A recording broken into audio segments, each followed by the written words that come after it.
Assalamualaikum warahmatullahi wabarakatuh. Kami dari kelompok 4 akan membahas tentang sistem sensori dan motorik, yang mana anggota kelompoknya adalah yang pertama adalah Deska Dwi Rahma Anggraini, yang kedua adalah Nadila Putri Effendi, yang ketiga adalah Dwi Astaningsih, yang keempat adalah Maria Theodora, dan yang kelima adalah Nabila Amelia Putri. Assalamualaikum warahmatullahi wabarakatuh. Perkenalkan, nama saya Deska Dwi Rahma Anggraini dengan NIM 203058. Di sini saya akan menjelaskan materi tentang perkembangan motorik pada anak normal. Secara singkat, perkembangan adalah suatu proses atau tahapan pertumbuhan ke arah yang lebih maju. Pertumbuhan sendiri berarti tahapan peningkatan sesuatu dalam hal jumlah, ukuran, maupun arti pentingnya. Perkembangan motorik melibatkan pergerakan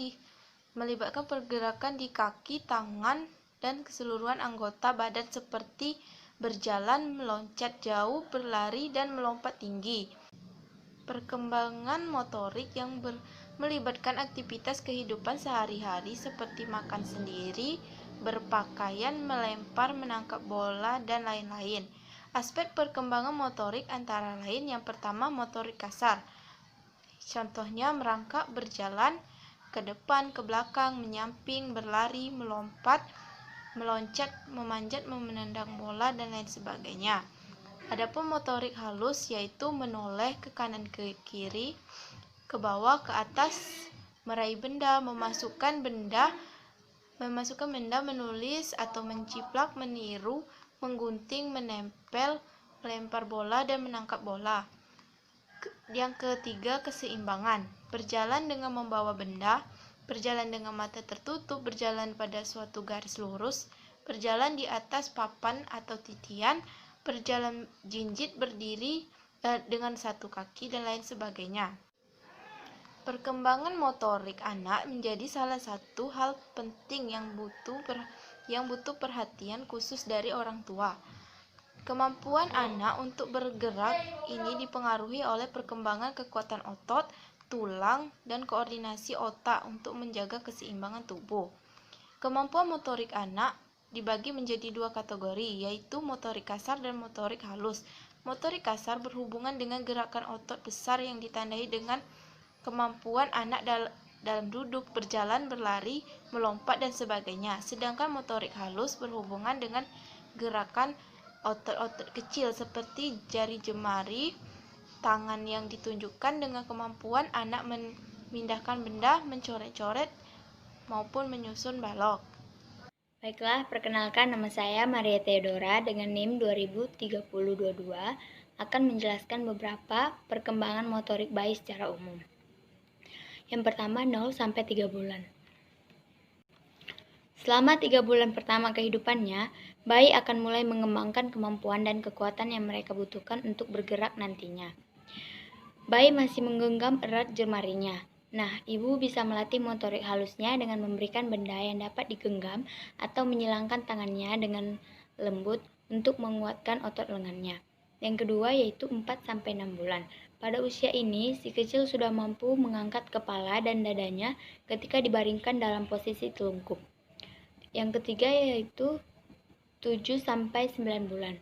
Pada usia ini, kekuatan kaki si kecil sudah semakin kuat, dan ibu bisa membantu meningkatkan kekuatan otot kakinya dengan melatihnya berdiri sambil menopang tubuhnya. Namun, jangan paksa si kecil untuk berdiri bila ia tampak belum siap dan kuat. Kemampuan motorik halus bayi juga mengalami perkembangan di usia ini.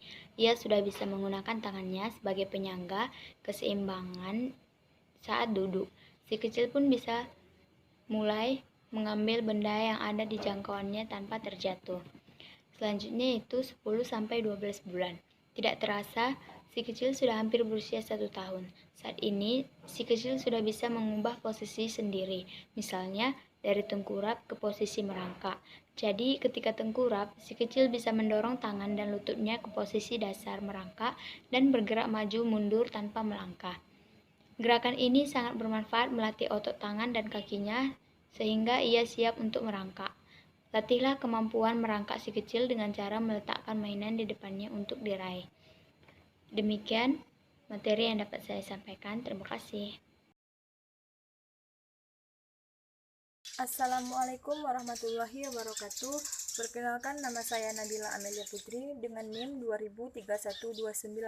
Baiklah, pada kesempatan kali ini saya akan membahas tentang perkembangan motorik pada ABK. Perkembangan motorik.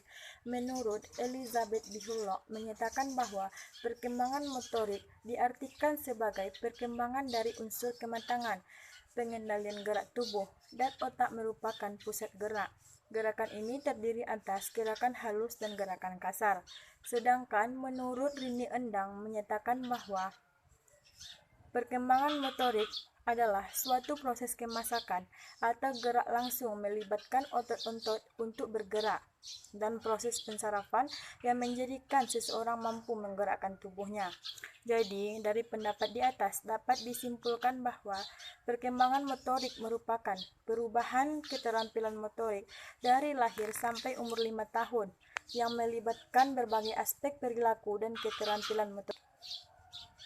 Adapun ciri-ciri perkembangan motorik pada umumnya melalui 4 tahap. Yang pertama adalah gerak-gerakan tidak disadari, dan yang kedua adalah gerak-gerakan anak itu tidak khas, dan yang ketiga adalah gerak-gerakan pada anak dilakukan secara massal, dan yang keempat adalah gerak-gerakan anak diikuti gerakan lain. Dan adapun prinsip-prinsip perkembangan motorik yaitu 1. Perkembangan motorik tergantung pada perkembangan saraf dan otak. Dan yang kedua adalah belajar keterampilan tidak akan sesuai sebelum siap dalam kematangan. Dan yang ketiga adalah perkembangan motorik anak dapat mengikuti pola perkembangannya. Dan yang keempat adalah norma perkembangannya anak akan dapat ditentukan. Dan yang kelima adalah ada perbedaan secara individu dalam standar motorik. Baiklah, saya Nadila Putri Effendi dengan NIM 203025 akan menjelaskan tentang kelainan atau gangguan perkembangan motorik. 1. Gangguan perkembangan motorik kasar. Motorik kasar adalah gerakan tubuh yang menggunakan otot-otot besar yang dipengaruhi oleh usia, berat badan, dan perkembangan anak secara fisik. Pada anak-anak, gangguan perkembangan motorik kasar bisa dilihat dari gerakan yang tidak terkontrol atau tidak seimbang. Misalnya, gerakan tidak seimbang antara anggota tubuh bagian kanan dan kiri, gangguan refleks tubuh, serta gangguan tonus otot. Motorik halus berkaitan dengan kemampuan fisik yang melibatkan otot-otot kecil serta koordinasi mata dan tangan. Pada anak-anak, gangguan motorik halus bisa dilihat ketika seseorang anak masih sering menggenggam saat usianya lebih dari 4 tahun. Setelah melewati usia 14 bulan, ia juga masih melakukan eksplorasi oral, seperti memasukkan mainan ke dalam mulut. Yang kedua adalah gangguan perkembangan kognitif. Gangguan perkembangan kognitif anak bisa terlihat melalui tanda-tanda seperti ini. Yang pertama, di usia 2 bulan kurang, menunjukkan ketertarikan terhadap sesuatu atau seseorang. Yang kedua, di usia 4 bulan, belum bisa mengikuti gerak benda. Yang ketiga, di usia 6 bulan, belum bisa merespons atau mencari sumber suara. Yang keempat, di usia 9 bulan, belum mampu babbling atau mengucapkan kata mama atau baba. Di usia 24 bulan, belum mampu mengucapkan kata yang memiliki arti. Di usia 36 bulan, belum bisa merangkai 3 kata. Baiklah, demikianlah. Baiklah, perkenalkan, nama saya Dwi Astaningsih dengan NIM 203059. Di sini saya akan melanjutkan materi mengenai gangguan perkembangan pada anak, di mana gangguan perkembangan pada anak yang ketiga itu ada gangguan perkembangan sosial emosional, di mana gangguan perkembangan sosial emosional ini dapat kita lihat tanda-tandanya sebagai berikut. Di mana di usia 6 bulan, anak tersebut jarang tersenyum dan bahkan tidak menunjukkan ekspresi kesenangan lainnya. Kemudian di usia 9 bulan, anak tersebut kurang bersuara dan hanya menunjukkan ekspresi wajahnya saja. Kemudian di usia 12 bulan, anak tersebut belum sulit merespon panggilan namanya. Kemudian di usia 15 bulan, anak ini belum bisa mengeluarkan kata-kata. Dan bahkan di usia 24 bulan, anak tersebut belum bisa menggabungkan kata-kata yang berarti. Di mana di segala usia, anak tersebut tidak memiliki kemampuan untuk bersosialisasi bahkan berinteraksi.